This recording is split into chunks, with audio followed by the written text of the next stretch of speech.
السلام عليكم. هادشي اللي كتشوفو دابا ماشي فيلم، هذا واقع كيتعاود كل نهار في شمال مالي.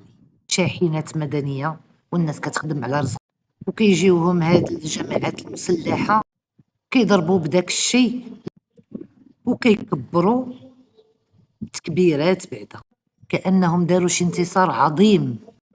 واش هادي بطولة ولا يظهر لي كل شي باين قدامكم، واضح قدام العالم كامل.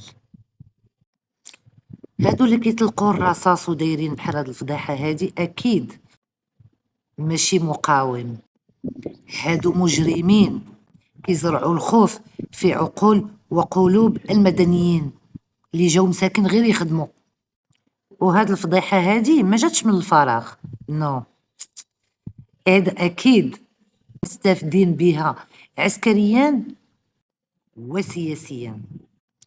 المهم الرسالة واضحة، المنطقة مازال غارقة في الفوضى اللي احنا عارفين شكون مولاها وشكون السبب فيها وشكون اللي كيشعل الفتيلة، عارفينها كاملين.